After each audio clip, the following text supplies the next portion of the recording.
Boas tardes a todos e todas, veciños, veciñas e medios de comunicación. Autoridades organizadoras, benvidos e gracias por asistir a esta inauguración. Esta mostra que comeza hoxe estará en Meira hasta finais de abril. Este é un acto especial que fagamos apertura do ciclo de exposicións con esta exposición do descenso Río Miño que nós fixemos hai 40 anos pasados, non? Isto foi partindo dun soño que tuvo daquela un rapaz que era Carlos Carrera, tiña 12 anos, é unha historia un pouco longa de explicar, pero ao cabo de 10 anos acabou el vivindo no desemboca o Miño e a pé do último afluente que é o Tamuxe. El máis outro irmão que é Suso, que está por aí, pois decidiron que en algún momento tiñan que ver de onde partía aquel río que ali enfrenta a eles ten casi 2 kilómetros, non? Foron a Madrid, localizaron unha librería especializada, trouxeron os planos, con un amigo máis que era Xurxo, que era carpinteiro, e ali había hasta medios de construcción de barcos de madeira, pois foron experimentando. Finalmente fixeron 2 canoas, e ali nos puxemos 5 para ver o río Miño, e cando chegamos ao que nos estudiáramos, chegamos a Fumiñá e ali empezamos a escoitar que o río non nacía ali, porque eso foi o que estudiáramos. Entón fixemos un ascenso, por eso digo que o descenso comezou sendo un ascenso a Serra de Meira. Todo o recorrido está na exposición, vai explicada aí un pouco este recorrido que non quero entrar todo o detalle, non? Solamente quero decir que aquela aventura que foi pensada como un soño feito desde abaixo, completo, posendo os planos, construindo as canoas, eso 40 anos máis tarde transformase nunha exposición coa idea de mostrar aquela aventura, pero non solamente aventura, sino darlle moito máis valor a que foi aquela aventura e tratar de descubrir a xente o que significa o río Miño para nós, que como tantas cousas vivimos de espaldas a él, non?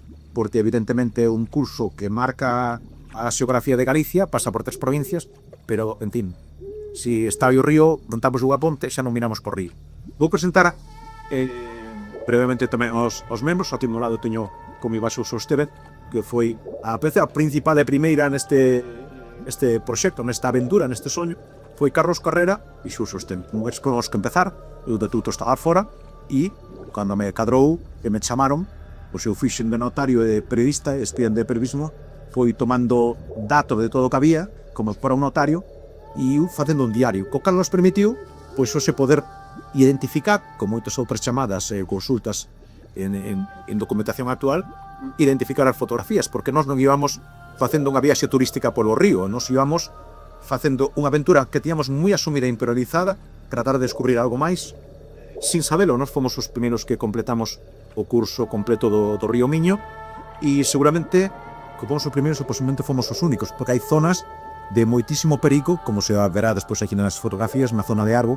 Bueno, tuvemos varios naufraxio e acabamos enteiros porque, bueno, íbamos ben preparados, pero non esperábamos todo o que nos sucedeu ali nesa zona, non? Xurxo era unha persona que traballaba de carpinteiro, era unha persona moi habilidosa, e para nós foi unha absoluta garantía que se convertiu de facto no patrón, como en todas as embarcacións hai un patrón, pois era o patrón da expedición. Era unha persoa que nos organizaba a todos e conoce todas as cousas que teñen os ríos e todas as que son os fluxos e a auga, non? Despois estaba Juan, que foi, digamos, un grumete, señor de Desbo. Santos, son tamén do Baixo Miño. Entón, a Santos era meu amigo e necesitamos unha persoa con moita forza, estuvera preparado atléticamente, estaba celebrandose para o INEF, e entonces ela asinamos o remo máis el gordo de todos, que se chamamos Comarao. Logo estaba Carlos, que xa citei, e aquí estamos, digamos, os 5. A impresión que daba o río cando íbamos vendo o que era. Sitios polos que pasábamos aquí do Piago, cando chegamos a ir, é impresionante aquela corriente, aquela forza, aquel ruido, daba medo. O sea, eu caendo por unha prevención, máis xedando. E Carlos dixo, aquí o camiño máis recto. No, tú métete por aí. A idea foi del, pero quen se metou por a fervenza que caí fudeu. Carlos viña moi motivado. Se non habíamos motivado, nos viñamos moi precavidos. Non había móviles, non había helicópteros para rescatarnos, non había nada. Tipo rolos polo medio da fervenza, non? Bueno, que non pasou nada, pero aquilo é como se te lanzan con un proyectil, sei, por un cachón de agua para baixo. Valeunos un pouco para experimentar e dicir, oye, cuidado. Cuidado. Pero non perdeu o apetito. O único que podo decir é que emociona chegar aquí e miralo. A belleza do río dende dentro, dende fora. E o río dende dentro é bonito a máis non poder. Tamén é certo, con 22 anos eu non sabía onde vi. As cousas son como son. Os entrevistaban a Rafa na radio, viña no coche, viña e os coitando. E lle preguntaron se os seus fillos lle decían que querían fer esta aventura. El dicía, sí. Eu teño 3 fillos. Si me dicen que queren vir faer esta aventura, lle digo por anaquiños. Por anacos. Sin asistencia, como fixemos nos daquelas, co conocimiento que nos tomamos do río de mirando ahora as fotos, lle digo amorín. E recorde 2 caídas que tiven. Unha, por exemplo, foi a primeira que caín, botado de encima dun tronco, a dar coa canoa, e claro, o vento estaba bastante fría, era en mes de xuño, e sales con chalecos salvavidas pouco para arriba, que te salva a vida, pero o impacto da auga fría, da fresca, pois, oye, notase bastante, non? Noutra ocasión, tamén, íamos Rafa e eu, nunha pesqueira, arrimamos a canoa, Unha campearme, unha parte peligrosa. empezou a caer auga encima da canoa, encheuse, non temos achicao, E eu quería sair para arriba e non era capaz. E a canoa ao mesmo tempo foi un momento que moitísima tensión. bueno, pois ali tuve que facer moita forza, cansábame, menos mal que viñeron cos compañeros a axudarme, senón casi deixo caer a canoa para baixo, e chuera caído encima, non? Despois acordo outra anécdota que eles decían que, bueno, o patrón que nos despertaba a 6 da mañá, pero eu polas noites dormía mal. Un día cantaba rana, outro día pasaba o tren, outro día había un chiringuito, non nos deixaban dormir. Bueno, foi bastante considerable, pero sí. Vivimos no noso entorno da desembocadura, a conocemos ben, pero sempre nos preguntábamos de críos, non? De onde ven esta agua, de onde nace, non? Entonces, bueno, cando chegou o momento que pudemos acometer isto, non? Pois foi como unha ilusión cumprida, non? Ahora, cando vas aos sitios, miras en Google, miras os sitios antes de ir, miras moitas cousas, non? Pero cando viñamos nós era todo un descubrimento, non? E o primer descubrimento foi o do Predial de Limia, que para nós foi impresionante. Eu teño ese recordo grabado, non? E ese regatiño que sale aí, esa maneira tan apoteósica de nacer, non? E despois algunha xente que encontramos no camiño, aquí na laguna de tamén un muiñeiro que encontramos aí, foi unha anécdota que tamén se me quedou grabada, non?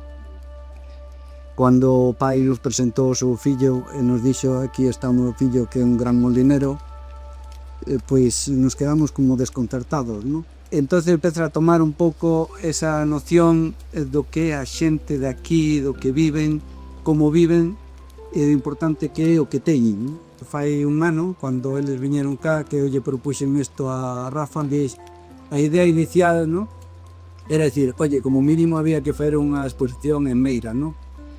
Porque se o merecen, é donde nace o río, e ademais é un axuntamento pequeno que se podemos darte un pouco de alegría de la que se conoza, e sobre todo que a xente veña aquí, porque a xente de baixo, a xente de zona de Vigo, Pontevedra, tal, non veñen a estas zonas.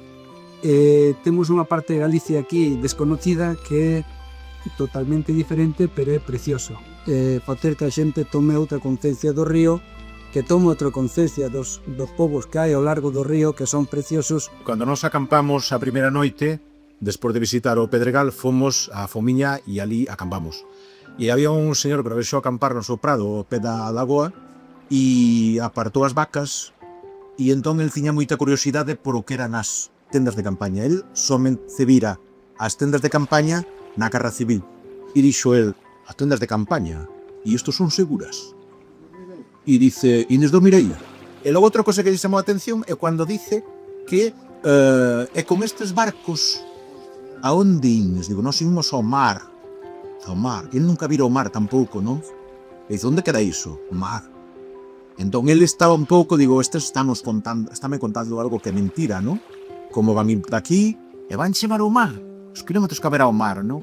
Bueno, quería únicamente engadir isto, que nos encontramos moita historia de vida que, bueno, agora compartímola a máis sitios e posiblemente, pois, esa aventura tamén vai logo ir a un libro con outras cousas que falaremos nas exposicións.